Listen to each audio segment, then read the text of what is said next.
Erica Newbert-Campbell, who was my co-host on the show previously, she recently wrote a book called The Mastectomy I Always Wanted. She talked about it from the perspective of we're already resilient, that we don't need to look for the resilience. It's already inside of us. And that was really powerful. And that's not to say we're not going to have hard days, and maybe sometimes it's hard to find the resilience, right? Maybe our perspective is we feel like crap, we want to go lie down and rest for the whole day, and that's okay. But the idea that we're already resilient, that was a powerful moment for me.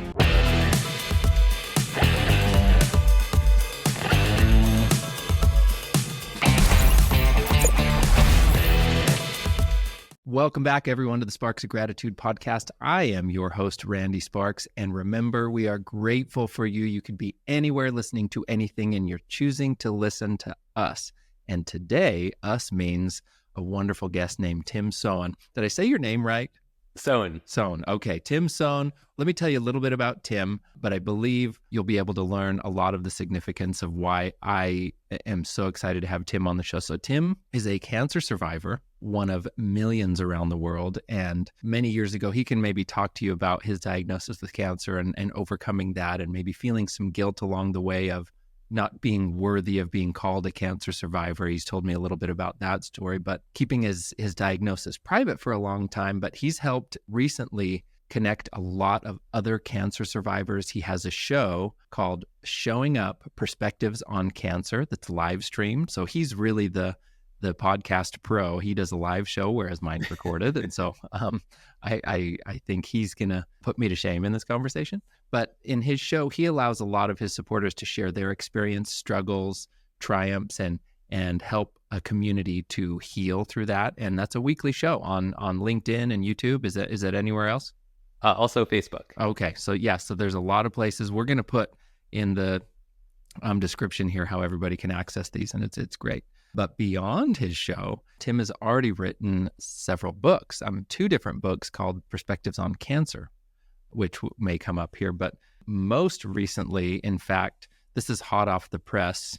This book, can you even see it? This is a advanced copy manuscript that Tim sent to me called Perspectives on Invisible Illness. And I believe this is going to be a big part of our conversation today. So this, as of our recording date, this book releases tomorrow, which when we publish this will have been a couple of weeks ago. So everybody, you can find this book available right now as you're listening to this. And so we will link in here how you can find it. So Tim, welcome to the show.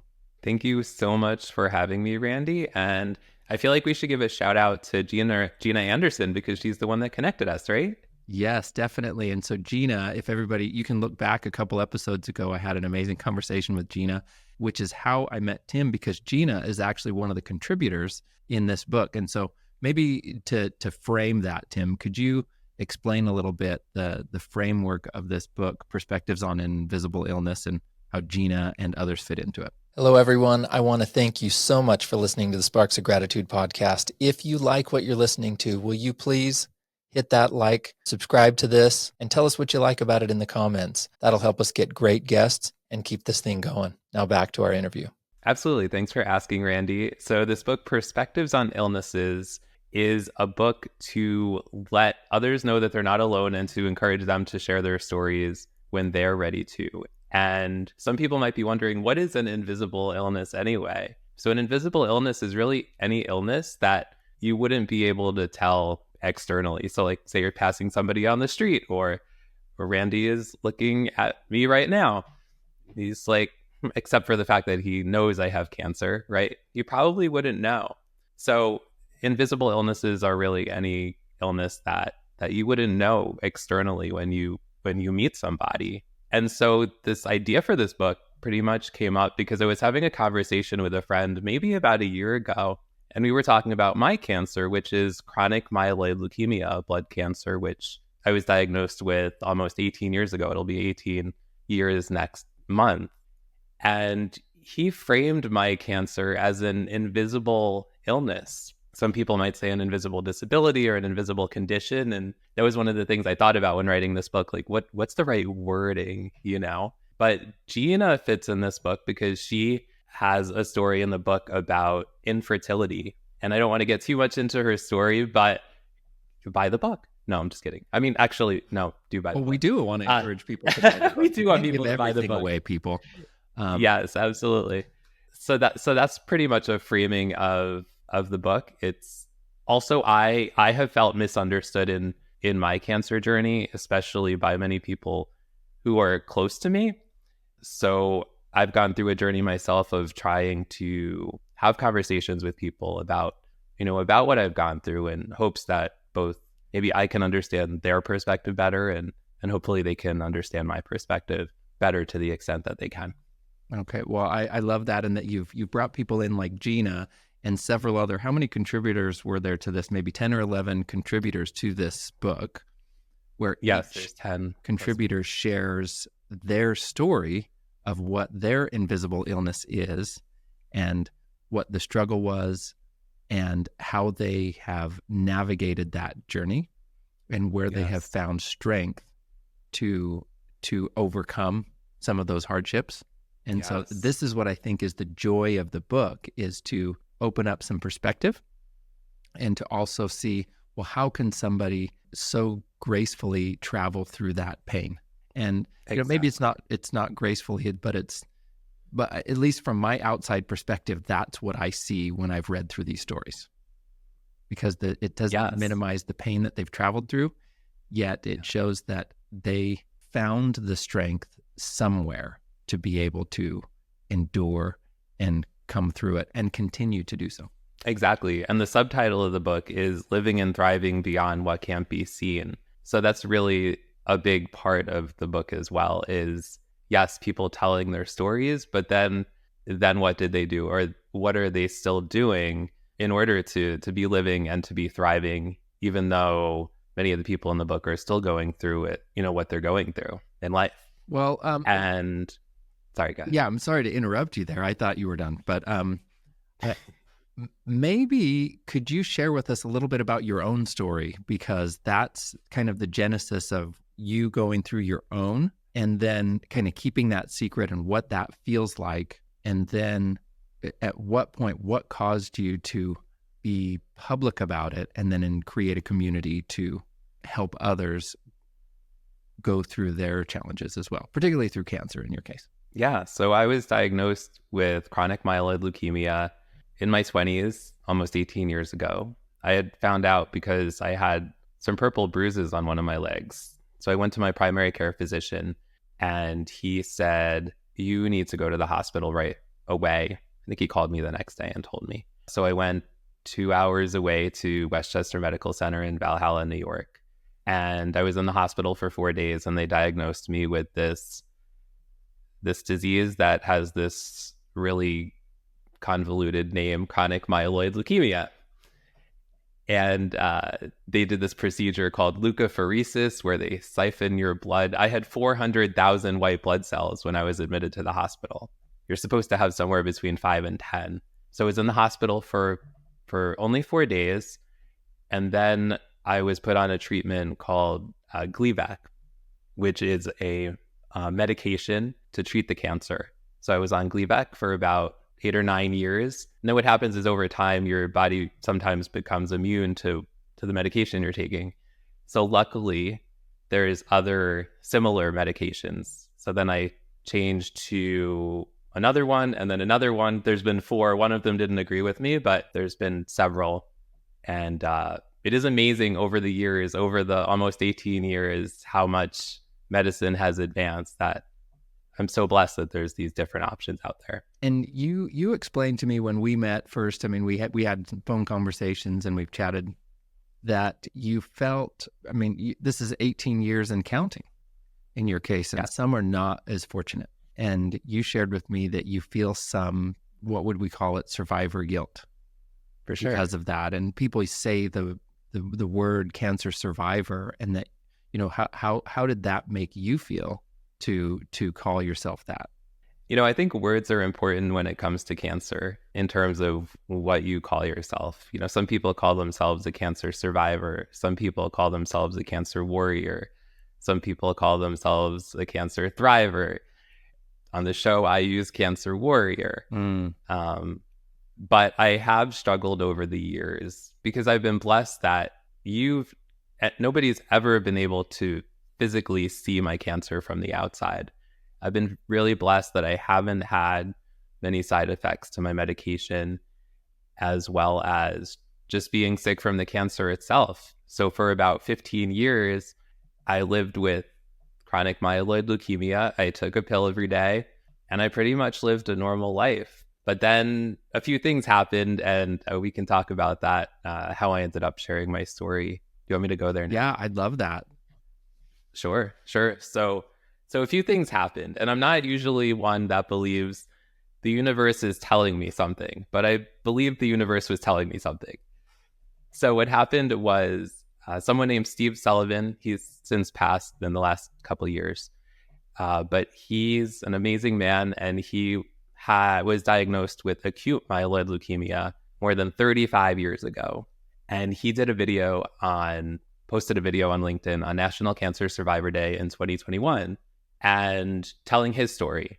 And so I was inspired by that. I was like, like I'm holding on to this story, but I've always had this perspective that who am I to show up and share my story when other people are struggling so much, at least that you could see externally. And then a friend of mine, Nancy Barrows, who is also a contributor in this book, she created a hashtag movement on LinkedIn called Radiating Real, where we show up and on social media and we share more personal aspects of ourselves in the hopes of receiving the love and acceptance from sharing our stories. And I'm very passionate that every person's story deserves to be heard.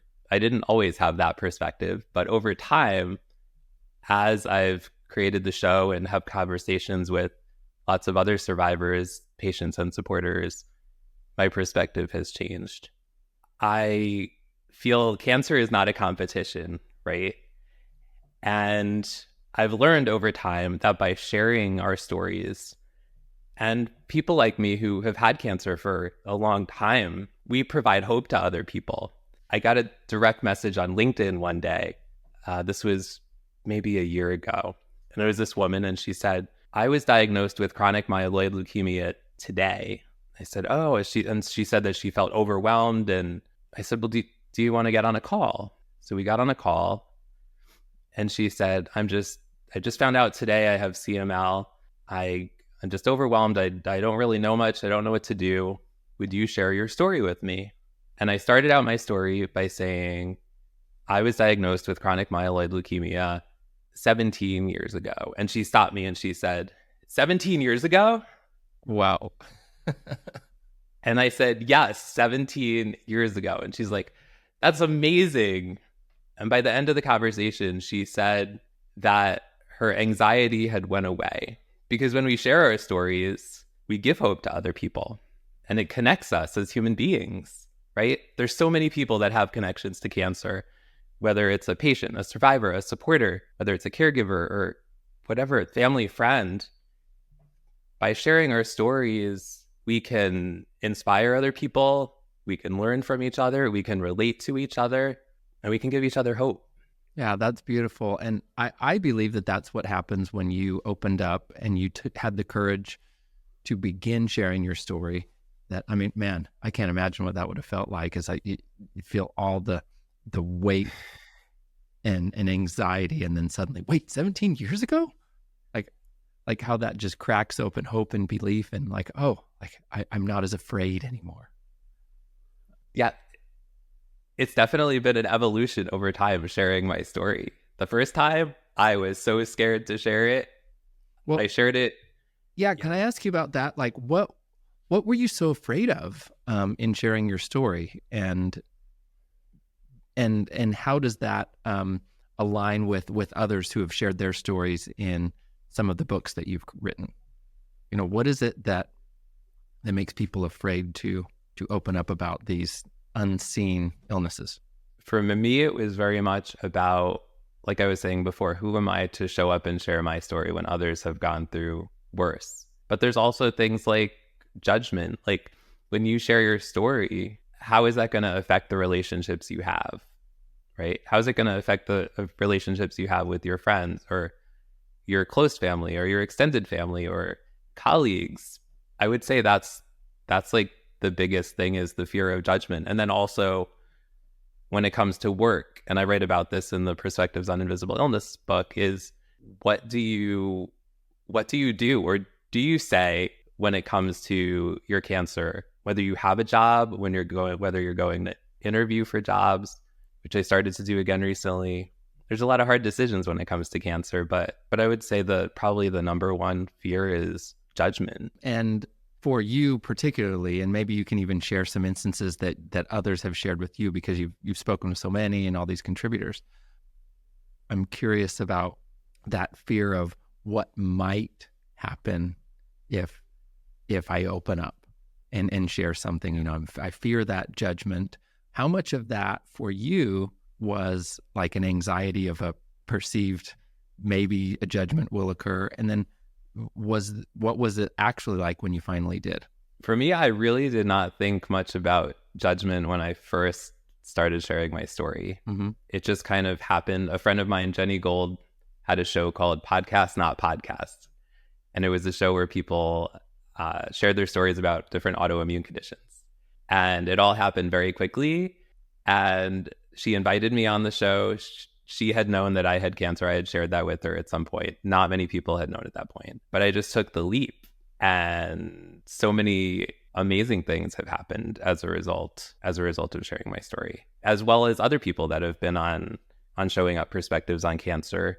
And I can't wait to see what happens. There's some people in this book, Perspectives on Invisible Illnesses, that they're sharing their story for the very first time. They haven't shared it on video. They haven't shared it on a blog. They haven't shared it anywhere. And it's the first time that they're sharing their story. And I'm so honored that they would want to do it in this book. But I do think it is important to think about the ramifications, both the good and the more challenging, when you share your story, because it is going to change certain things for you. Okay. So I like this line of conversation, because how you describe, there's fear of judgment from the outside, from, will this affect my employment? How will my friends react to me? How will this change relationships? Among several other fears that one may have. And what relief have you felt in opening up? I mean, like in weighing this, it seems to me that you're an encourager of people to share. And so that this, Absolutely, vastly outweighs not sharing. Yes. I would say that the number one positive experience from sharing your story is that you connect with other people that have gone through similar situations in their cancer journey. All of our journeys are unique and individual, but all of us have heard the words, you have cancer, or you have leukemia, or whatever it is. So we all at least relate on that.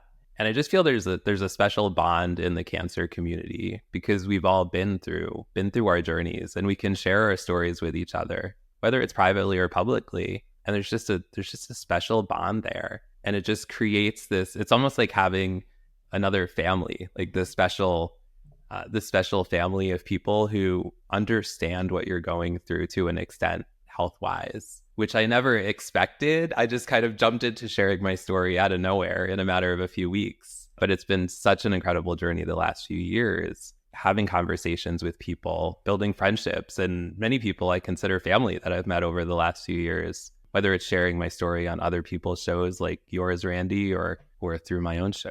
Oh, so what I hear from you is something that I just believe rings so true, is the power in community and experience that connection to sustain someone. Like for me, for example, I have 7 different communities for, different spheres of my existence.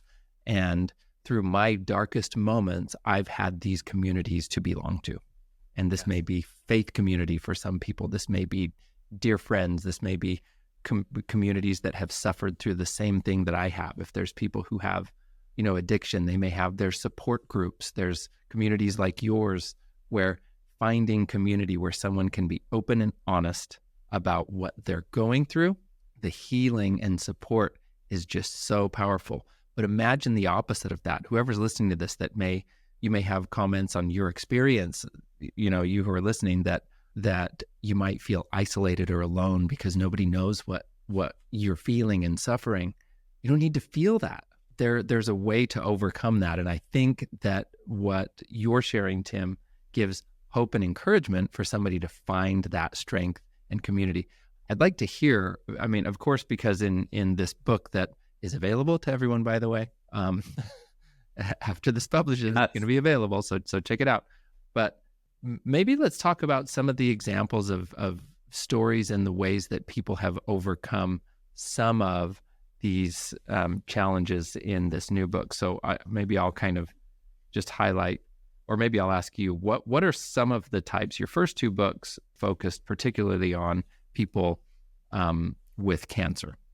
Yes. But there's a variety of different illnesses that people are going through in this current book. What are some of those? Yeah. So Katie Simpson, who lives across the pond, she has chronic fatigue syndrome, among other invisible illnesses. So she shares her story in the book.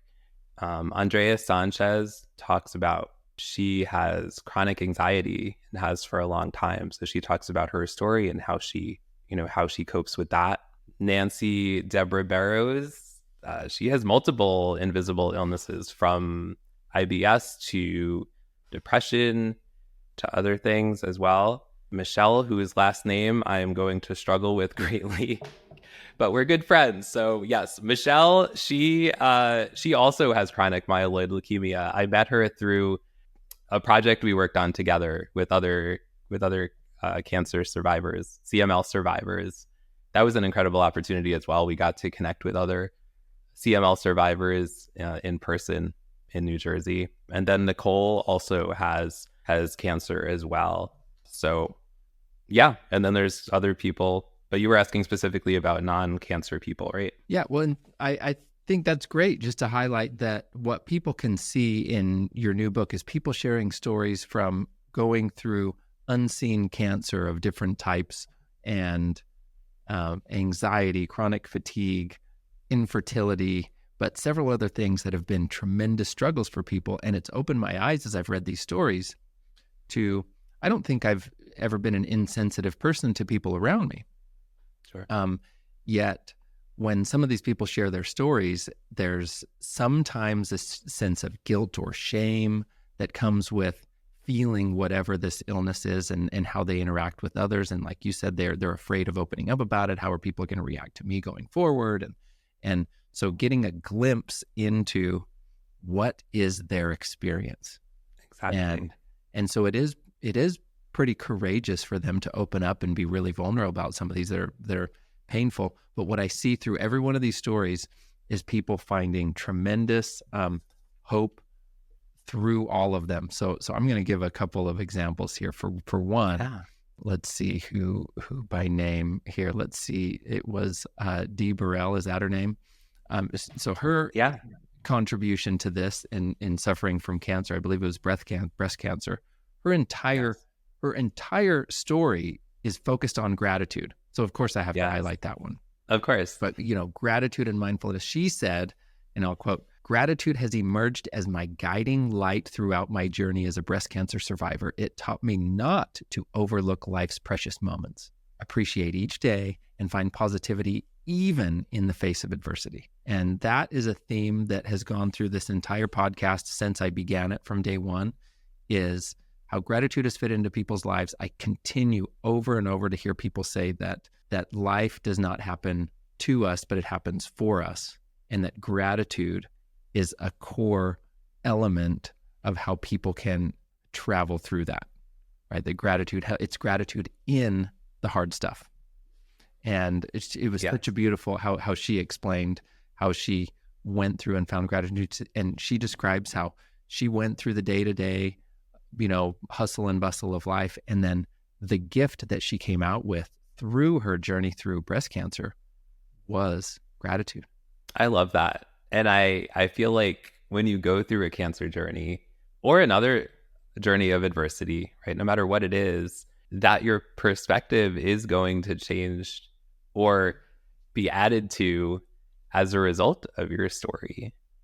And so, I love that she talked about gratitude. I love that you focus on gratitude here. It's so important, to intentionally find gratitude in people, in things, in experiences, whatever it is. Yeah, so I love that. Well, so a question for you.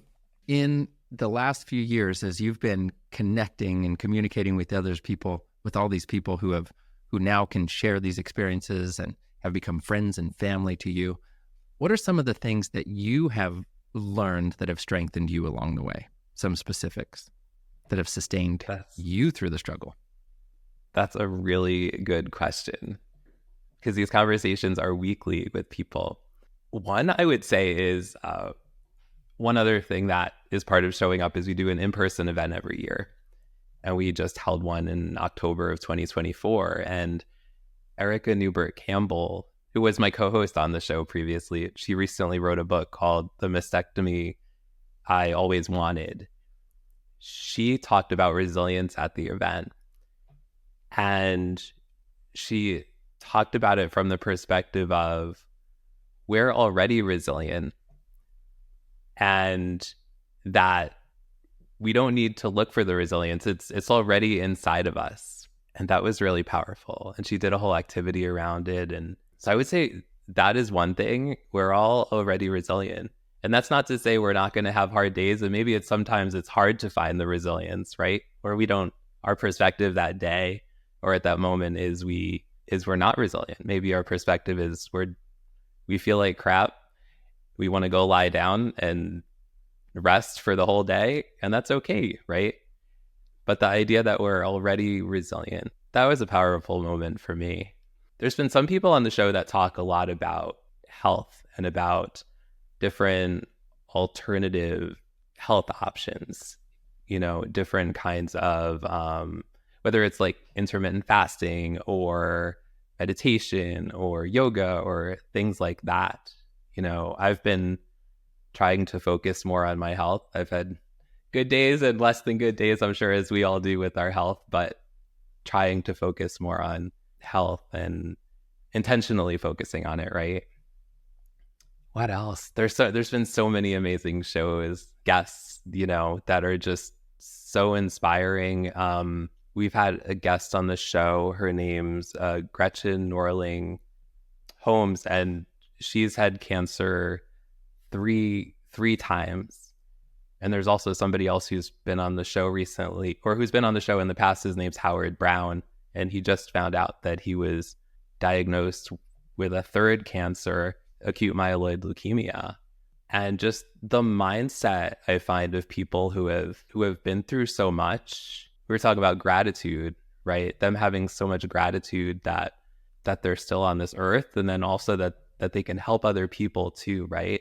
There's been a lot of people on the show that have, through their experience, their cancer experience. Another example would be Amanda Ferrero. She is a 2-time acute myeloid leukemia survivor, and she has a blog called Cancer is an Asshole. I'm not sure if I'm allowed to say this here, but that's what it's called. I love it. Because it is, right? Cancer is an asshole. And she's a patient advocate now. When she was diagnosed, she created this blog chronicling her whole cancer journey. She was a keynote speaker at her in-person event this year in 2024. And she's just so open and honest and talks about how cancer has so many gray areas. Cancer isn't just black and white, and every journey is different. So those are some examples. I'm sure there's about those are great. Many more. I imagine we could go for hours and find all of those things. Thank you for sharing. First of all, I loved both of the book titles that you shared. What it was, The Mastectomy I Always Wanted, is that, and resilience, yes. And how she spoke of resilience, and then the other one, Cancer is an Asshole. That's amazing. Yes. So I have a question for you. We've been talking a lot about cancer warriors and survivors and hope. I have gone through my version of hard things. I've never been diagnosed with a terminal illness, with cancer. I don't know what it's like to face my mortality when I hear that diagnosis, and to feel that, what must be, I can't imagine what that must feel like for a doctor to say that to you. And I also imagine that in all these friends that you've made along the way in these communities, that you've lost some. Yes. And So could you share with me your experience with those around you? And I'm certain nobody listening is unaffected somewhere by having loss possibly related to cancer. So where people finding hope and joy or gratitude, even knowing that the end is near. So yes, I've definitely lost friends. There's been several people on the show that have passed away that have been on the show. So one example would be Lee Silverstein. Lee was a 12-year colon cancer thriver. He has a beautiful family. He had a job that he loved. He had cancer when he was a child originally, and then colon cancer later on. And I went to his celebration of life after he passed away. And it really was a celebration of life. People got up and shared stories for I don't know how long about Lee. And there were tears, and there was laughter, and there were smiles, and there were serious moments, and there were stories and stories. But to be able to hear those stories from his family, from friends, I originally met Lee through PodFest, the podcast conference in Orlando. Yeah, Lee had a great smile. Also, I, along with my friend and former co-host of the show, Shannon Lee Sin, they were very good friends, Lee and Shannon. And Shannon created a show called Blue Couch Chat, which is similar in nature to Showing Up, except it focuses much more on colon cancer, because Shannon is also a colon cancer survivor, and they were diagnosed around the same time. So Shannon was inspired by Lee to create her show, Blue Couch Chat, and he was bugging her for years to create this show. And so she finally created the show. I think it was several weeks before he passed away. And Lee came on the show, and it was a celebration of Lee while he was still alive. So Lee came on the show, and all sorts of people from his past, from his, the present situation at the time. And it was so beautiful. So that opportunity to be able to celebrate people, oftentimes we wait until people aren't on earth anymore. But to be able to celebrate somebody while they're still living it was such a beautiful experience. So with Lee and with others, it seemed like the cancer diagnosis opened up the opportunity to say, well, let's celebrate life now, because it's so real that it's temporary. Yeah, and Lee had said, I remember he said that the 12 years that he had cancer were the 12 best years of his life. Ooh, so tell me more about that. Like maybe what Lee's story was, and how maybe you or others may live in parallel to that. So Lee, it's been a while since I had him on the show, but he had, like I was saying, he was originally diagnosed with some form of cancer when he was a child. And then later in his life, he was diagnosed with colon cancer. And he had this job that supported him so much. People from his job showed up at the celebration of life and talked so beautifully about him. And he loved his family. There were all these pictures at the celebration of life of his family and friends and going to different sports games. And you could just tell that he was happy. Whenever you had a conversation with him and his wife were so much in love, and you could see that. You could just sense it when you were in his presence, whether it was online or whether it was in person. So is that a renewed appreciation for every moment? I mean, that's what I hear, and Sure. when I read, D. Bounds Burrell talking about how gratitude is this guiding light through her cancer journey, and others have shared the same in the book. Gina Anderson shares that, for me, gratitude reveals itself in the darkness. This is a quote that she she had in the book. Yes. Gratitude reveals itself in that darkness when you have an invisible, unexplained disease that exposes you, but it also reveals your unconscious mind. And this is why I live, quoting Gina, this is why I live to give pure love and kindness to others. Even when you feel like people around you judge you, you can tap into that energy inside and redirect that darkness. It seems like how you're describing Lee finding the greatest 12 years of his life, because they might also be dark moments, yet he's choosing to see the good, embrace life, embrace love. And this is me. I'm not suffering from cancer. And so, hearing what you share, I'd like to see, how do people go through such challenge and see such beauty through it? What causes that? And how can I tap into that? And if I'm ever faced with something, how do I do that? And so are there any in your life and experience, do you have any mantras or rituals or tools that you have used to cope with challenges and to get through those dark moments? So I would say for me, two things. One is I love to go out in nature. Here in Pennsylvania, I'm blessed to live near the Delaware River. So I love going hiking by the river. It gives such a sense of peacefulness. Also, you can get in your head because it's so quiet. So you might end up thinking about things. Hide from yourself. Yeah, it's hard to hide from yourself sometimes. But the other thing I would say is leaning on community, leaning on your friends, leaning on your family. I lean on my showing up community, because we've all been through a lot in the last few years, whatever our journeys are, right? So like I was saying before, to be able to connect with other people that have been through similar things, even if it's just to listen.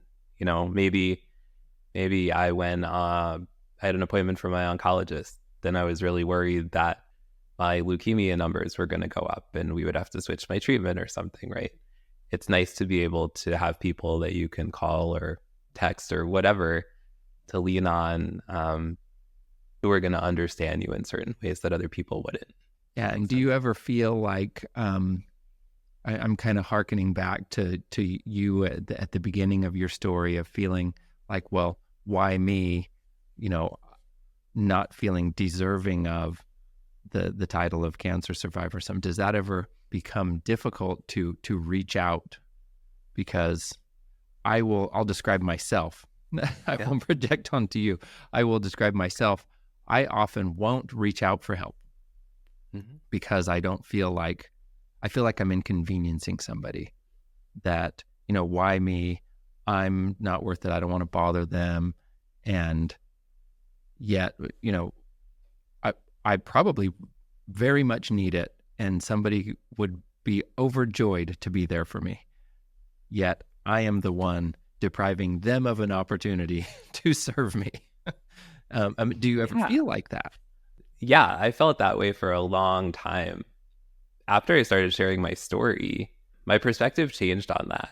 It was a lot easier with therapy to ask for what I needed and wanted, because I was somebody who would give and give and give to others, put others first, and then I would take a back seat, right?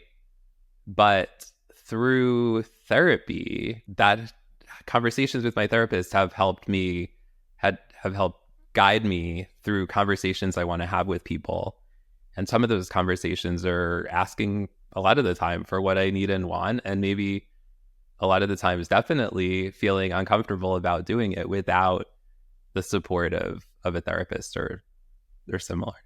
Yeah, I like that. There's a couple things I want to highlight from the book that were inspiring to me, that I noticed that some of these people quote, and hopefully this will inspire some people to want to read the whole book. But yeah, Gina Anderson again talks about how she got through things by celebrating small victories.